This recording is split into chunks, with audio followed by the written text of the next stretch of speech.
మీ ఎలాంటి వ్యాపార ప్రకటనలకైనా వెంటనే మా ఛానల్ సంప్రదించండి. ఓం నమ శివాయ నమః. పరబ్రహ్మ పరమాత్మ నమః. జగత్తుత్తే సితే పలయా బ్రహ్మ హరిహరాయ త్రిగుణాత్మే సర్వగౌతిగామి దర్శా దత్తాత్రేయం సంతిని సిద్ధి కురు కురు కురు కురు స్వహ. ఓం శ్రీ మాత్రే నమః. ఓం శ్రీ కొండ దేవతాయ నమః. కుర్రో కుర్రు కొండ దేవత అమ్మ పలుకు, జగతమ్మ పలుకు, సమ్మక్క పలుకు, సారలమ్మ పలుకు, వనదేవత పలుకు. ప్రజలందరికీ నమస్కారము. 3వ తారీఖు 3వ నెల 2026 పౌర్ణమి రోజున, ఆ రోజు చంద్రగ్రహణం వస్తుంది కాబట్టి ఆ రోజు మంగళవారము. మరి ఆ చంద్రగ్రహణం ముందున చాలామందికి చాలా సందేహాలు ఉంటాయి. గర్భిణీ స్త్రీలు కానీ, చిన్న పిల్లలు కానీ మరి బయటికి వస్తే ఎలా ఉంటుంది, మరి దానివల్ల ఎలాంటి ఎఫెక్ట్ ఏమైనా ఉందా లేదా అనేది చాలామందికి చాలా సందేహాలు ఉన్నాయి.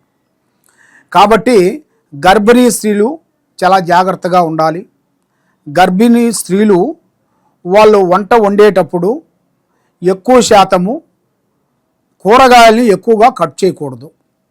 దానివల్ల ఆ చంద్రగ్రహణం వలన పుట్టబోయే బిడ్డలందరూ కూడా కొన్ని విధానాల ప్రకారంగా కొన్ని చెవు కానీ ముక్కు కానీ ఏదో ఒక వంక రూపంలో వస్తుంటుంది.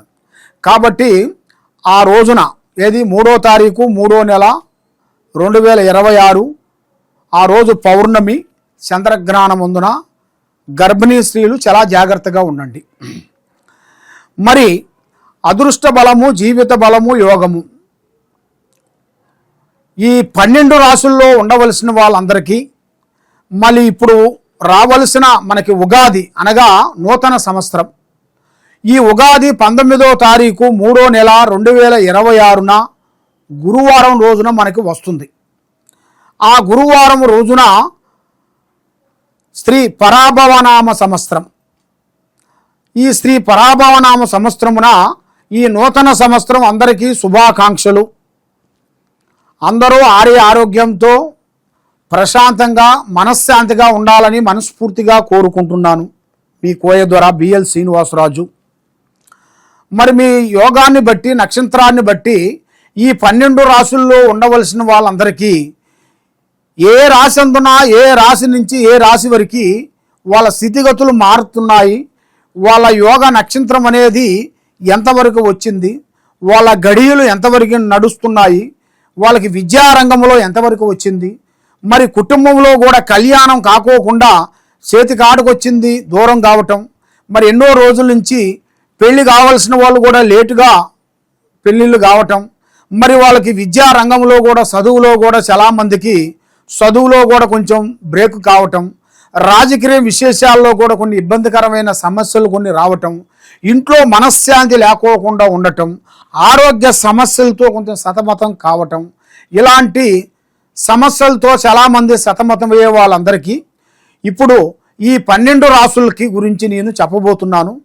ఏ రాశికి ఎలా ఎలా ఉంటుందో అనేది మీరు ఒక్కొక్క రాశికి ఒక్కొక్క విధంగా ఉంటుంది.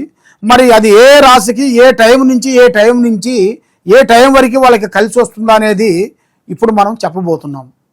ఓం నమ శివాయ. 2026 మార్చి నెల మిథున రాశి ఫలితాలు.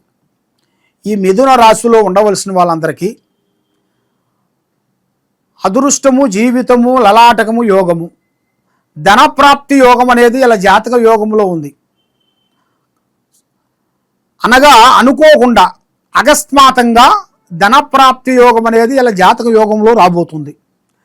మరి అది పెద్దవాళ్ళ రూపం నుంచైనా కానీ, ఒక స్త్రీ రూపం నుంచైనా కానీ, ఇలా బిడ్డల రూపం నుంచైనా కానీ, కొడుకుల రూపం నుంచైనా కానీ ఇలా జాతక యోగంలో రాబోతుంది. కానీ ఇలా యోగాన్ని బట్టి చూసుకుంటే జాతక చక్రంలో విద్యారంగంలో మంచి చదువు, పబ్లిక్లో ఒక మంచి స్పందన చాలా వరకు బాగుంటుంది. వీళ్ళకి జనాలలో కూడా ఒక గౌరవం సంపాదించుకుంటారు. 10 మందికి సాకారమైన హెల్పింగ్ నేచర్ లాంటి పనులు చేస్తుంటారు. ఎంతోమంది ఇలా దగ్గరికి వచ్చి డైరెక్షన్ తీసుకొని పోయిన వాళ్ళు కూడా ఎంతోమంది బాగుపడ్డారు, ఎంతోమంది అభివృద్ధిగా పొందారు. కాబట్టి వీళ్ళు ఏ కార్యక్రమం చేసినా, ఏ పని అనుకున్నా బంగారం పట్టుకున్నా రాగి తేలుతుంది. అలాంటి టయాలలో ఉన్నారు. మరి అలాంటి టయాలలో ఉన్నందున వీళ్ళ మీద ఉండాల్సిన శని దోషం ఎక్కువగా కనబడుతుంది. అంటే నవగ్రహ దోషాలు 9 నవగ్రహాలు తిరుగుతున్నాయి. ఈ రావుకేతువుల గ్రహ దోషాల వలన 3 గ్రహాలు ఘోషిస్తున్నాయి.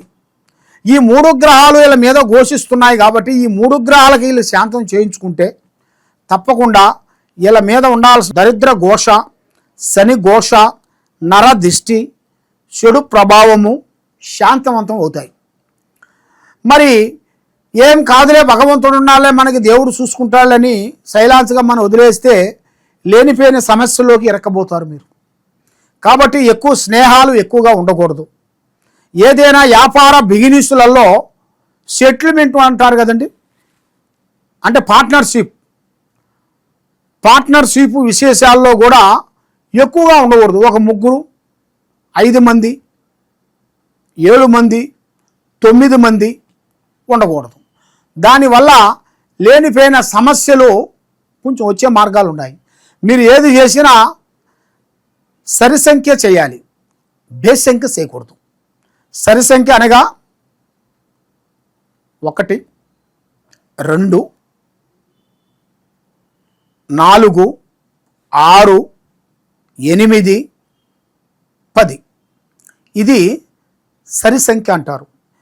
మరి ఈ సరి సంఖ్యని మీరు పాటించుకొని మీ వ్యాపార బిజినెస్లలో మీరు ముందుకు అడుగు వేస్తే తప్పకుండా మీరు అనుకున్న విధంగా, మీరు ఏ విధంగా అనుకుంటున్నారో ఆ విధంగా మీకు తప్పకుండా అభివృద్ధిగా వచ్చే మార్గాలు కూడా మీ జాతక యోగంలో చాలా వరకు కనబడుతున్నాయి. మరి మీరు ఎక్కడెక్కడో పోయి జ్యోతిష్యం చెప్పించుకొని నిరాశ చెంది ఉన్నారు కాబట్టి మీరు చేయాల్సిన దైవ అనుగ్రహం, అమ్మవారు దుర్గాదేవిని, అమ్మవారిని మీరు పూజించాలి. లలిత అమ్మవారిని పూజా బలం చేయండి. శ్రీ లలిత సహస్ర నామాన్ని మీరు చదవండి, లేదా మీరు వినండి. కొంతమంది చదువు రాని వాళ్ళు ఉంటారు, మరి వాళ్ళు ఎలా చదువుతారు, చదవలేరు కదా. అదేవిధంగా శ్రీ లలిత సహస్రనామాన్ని వీళ్ళు పొద్దున్న లేచి వీళ్ళు పెట్టుకోవాలి, అదే ఎక్కువగా వినాలి.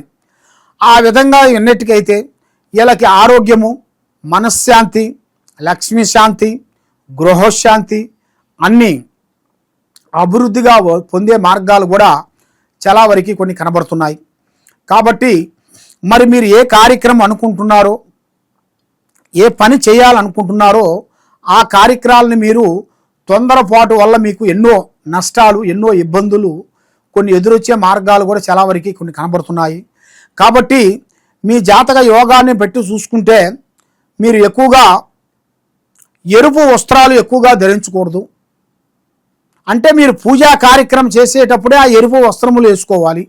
ఆ అమ్మవారు దుర్గాదేవిని, అమ్మవారిని మీరు పూజించేటప్పుడు ఎరుపు వస్త్రములు వేసేసి ఎరుపు పూలనే అమ్మవారికి సమర్పించాలి. ఆ ఎరుపు పూలు అనగా గులాబీ, ఆ పూలని ఎరుపు రంగులో ఉండాల్సిన గులాబీ రంగున పూలని అమ్మవారికి సమర్పించాలి. ఇంకా వేరే రకమైన పూలను మీరు సమర్పించకూడదు. మరి ఈ విధంగా మీరు చేసినట్టుకైతే మీ మీద ఉండాల్సిన అష్టకష్ట దరిద్ర దోష నివారణ అనేది తొలగిపోతుంది. మైండ్ బాగుంటుంది, మనసు బాగుంటుంది, చేసే కార్యక్రమాలు బాగుంటాయి. ఎన్నో రోజుల నుంచి ఎక్కడెక్కడి నుంచో మీరు ఎన్నో విధానాలుగా ఎన్ని గుళ్ళకి వెళ్ళినా, ఎన్ని పూజలు చేసినా, ఏది చేసినా మీకు ఫలించుకోకుండా బాధపడుతూ మీరు నిరాశ చెంది ఉన్నారు. కాబట్టి తప్పకుండా ఈ కింద ఉండాల్సిన నెంబర్కి మాకు ఒకసారి సంప్రదించినట్టుకైతే మీ పేరుని బట్టి, సమయాన్ని బట్టి, జాతకాన్ని బట్టి ఎలా నడుస్తుంది, ఎలా నడవబోతుందో అనేది కూడా జాతక చక్రం వేసి మేము చూసి చెప్పగలుగుతాం.